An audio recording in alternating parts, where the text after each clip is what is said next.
This story begins with a young Filipino student named Marco, a quiet but very curious teenager from Davao who loved building things from old gadgets. He did not come from a rich family. He did not have expensive tools.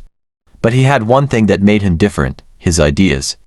One day, his small invention video reached a Chinese tech conference online. At the event, a well-known Chinese tech engineer named Mr. Leung laughed. He said Filipino innovation was too basic and not ready for serious technology. No one expected what would happen next, and it shocked everyone watching. Mr. Leung was respected in China's technology world.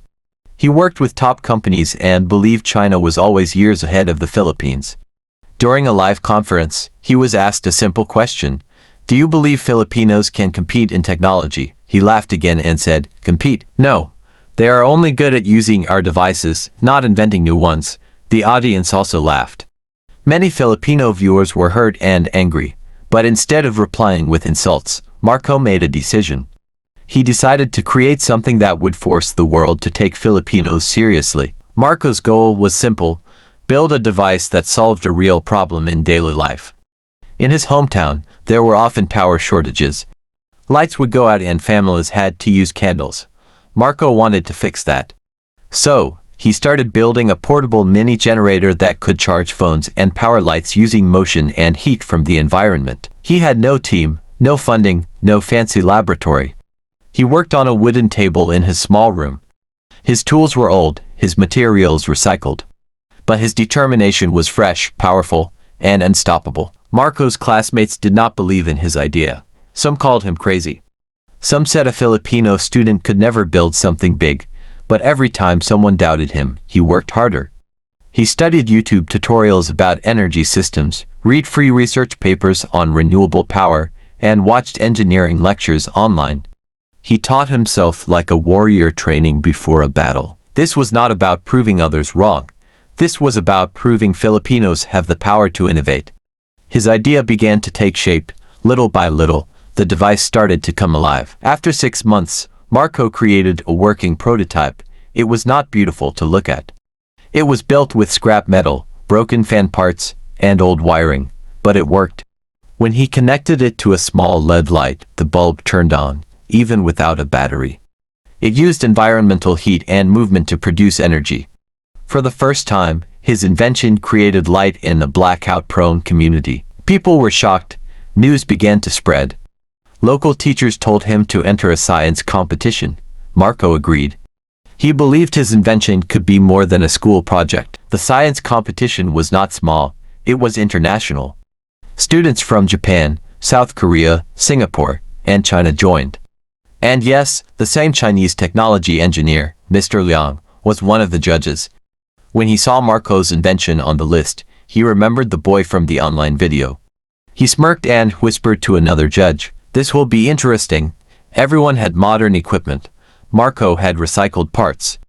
Everyone had polished presentations. Marco had simple words. But he had something more important: results. His invention actually worked in real-life situations. When Marco's turn came, the room was silent. He stood in front of the judges and said, "I am not here to prove that China is wrong. I am here to prove that the Philippines can stand beside any country in innovation."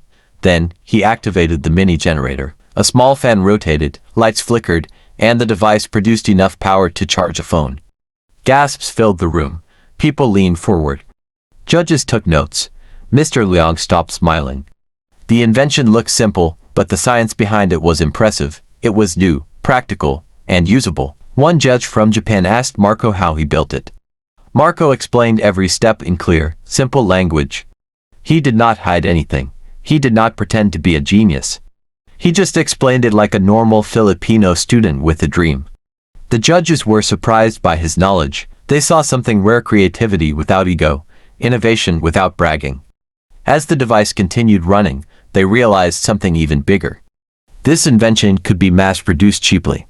Poor communities could use it. Remote islands could use it. It was not just science, it was hope. After the demonstration, the room clapped loudly, but the real shock was still coming. The judges asked Marco where he learned engineering. He answered honestly, "I learned it from the internet, from free videos, and from trying again and again."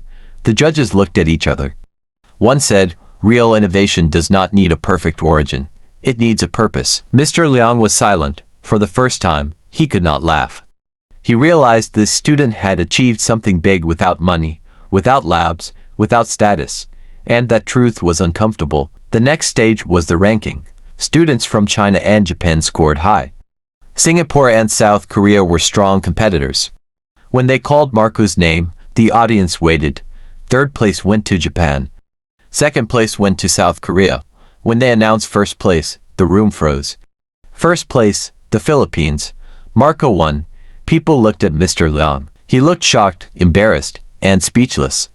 He never imagined a Filipino student with homemade equipment would defeat high-tech projects backed by top schools, but it happened. The impossible became real. A reporter asked Mr. Liang for a reaction. His hands shook slightly as he held the microphone. He said, "I underestimated Filipino innovation. I was wrong. It was not just an apology. It was a surrender of pride. It was history." That moment spread online fast. Millions of Filipinos watched the clip. Some cried, some cheered, some said they finally felt seen. Online users started calling Marco the Filipino spark. Suddenly, companies were interested. Investors wanted meetings. The world turned its eyes toward the Philippines. When Marco returned home, he did not act like a celebrity. He went back to his small room and continued improving the device. He wanted it to produce more power. He wanted it to be cheaper to build. He wanted every Filipino family to have access to it. Soon, he made a new version. It could power small appliances, not just phones and lights. The improvement stunned engineers worldwide. People asked how a teenager could do all this. But Marco knew the answer, because he believed. Because Filipinos have talent waiting to be recognized. The Philippine media invited him for interviews. Politicians invited him to events. Universities offered scholarships. But Marco stayed focused. He said, "I didn't invent this for fame. I invented it so no child has to study by candlelight again." His words touched hearts. He spoke gently, but his message was powerful. His mission was not technology for luxury. It was technology for real life, for communities, for families, for the future of the Philippines, and that is what made him different. Meanwhile in Beijing, Chinese engineering communities started studying Marco's design. At first, they could not believe the device worked. They tested it, opened it, measured it, and ran simulations. The results shocked them. The invention was simple yet intelligent.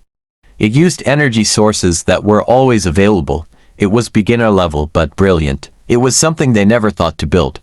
And that realization was the biggest shock of all. Someone they laughed at had created something they never imagined. Chinese newspapers began running stories. The headline read, "Filipino student reinvents power." The article asked a difficult question. If a student from a developing country can do this alone, what could an entire generation of Filipinos achieve with proper support? The discussions grew bigger. Some Chinese engineers said they wanted to partner with Marco. They wanted to learn from him. The same people who laughed were now interested. The world had turned upside down. Marco did not want to sell the design immediately. He feared that big companies would take it and make it expensive. He wanted it to stay affordable. He wanted control. So he formed a small Filipino startup with teachers, classmates, and volunteers. The mission was innovation for everyone. They worked in borrowed classrooms and donated spaces. They did not have millions, but they had purpose. Investors offered large amounts of money. Marco refused deals that did not respect the Philippines. Eventually, a Philippine university partnered with Marco. They gave him lab access, engineers, and advisors. Together, they improved the device even more. They made it stronger, safer, and more powerful. The prototype turned into a real product. Suddenly, major tech expos invited him. In one of those expos, Marco and Mr. Liang met again. This time, there was no laughter. Only respect. Mr. Liang said, "The Philippines is not behind. We just never looked." Marco replied, "You will now." Marco's invention spread across rural areas. Children studied at night with clean light. Fishermen charged radios on boats. Street vendors powered small fans in the heat. Barrio clinics used it to keep emergency lights on. Lives improved. People online called it the Filipino Power Revolution. It was not perfect. It was not futuristic, but it was real, it worked. And it made a difference. That is true innovation. Not luxury, not pride, impact. A global award ceremony soon recognized Marco's work. Countries from Europe and Asia praised him. One judge said, "Innovation is not who has the most money. It is who solves the most problems." When Marco walked on stage, he carried a small Philippine flag. He thanked his mother, his community, and every Filipino who ever heard someone say, "You can't." He said, "We can. We always could." The audience stood. They clapped. Some cried. A Filipino student had just changed the narrative. Mr. Liang faced criticism in China. People asked why he underestimated the Philippines. He answered honestly, "Because I judged without understanding. I saw a country, not a creator. I saw a label, not a talent. I learned a lesson." His apology became a message to the world. Never underestimate a nation because of its size or wealth. Talent does not live in one country, it is everywhere, waiting to be seen. His words traveled across social media, creating a discussion about respect, equality, and opportunity. Marco became a symbol of possibility, not perfection. Not genius, possibility. Schools in the Philippines began encouraging students to build, test, and invent. Teachers stopped saying this is too hard and started saying try. A new generation woke up. They looked at Marco and saw proof. They looked at themselves and saw potential. Some started their own projects. Others formed groups. The spark became a fire. A new chapter in Filipino innovation had begun. The Chinese engineer and the Filipino student eventually worked together. Not as rivals, but as partners. They developed a larger version of the generator for small villages. They shared ideas. They shared knowledge. This time, there was no arrogance. There was respect. The world watched two cultures build something useful for everyone. It was a lesson. Progress is not a war. It is a bridge. The story that began with laughter ended with cooperation. The invention was soon distributed across Southeast Asia. It brought light to schools, markets, and medical outposts. It became a symbol of shared progress between China and the Philippines. Journalists wrote, "What started as an insult became an inspiration." Marco always smiled when he heard that. He said, "If they did not laugh, I would not have tried this hard. Their doubt became my motivation. Their disbelief became the fuel for my belief." Those words stayed with people. Today, Marco continues working. He is still young, still learning, still growing. His goal is not fame. His goal is a world where Filipino innovation is recognized, respected, and supported. He wants children to dream without limits. He wants inventors to be heard. He wants Filipinos to know that being small does not mean being weak. It means being flexible, creative, and unstoppable. The Philippines, he believes, is not behind. It is rising. This is not a story about who laughed. It is a story about who kept going. A Chinese engineer doubted. A Filipino student believed, and belief won. This documentary is a reminder to anyone watching, your ideas matter. Your talent matters. Your country matters. Never let someone else's confidence destroy your courage. Innovation has no nationality, and the next invention that will shock the world might be in your hands right now, waiting for you to try.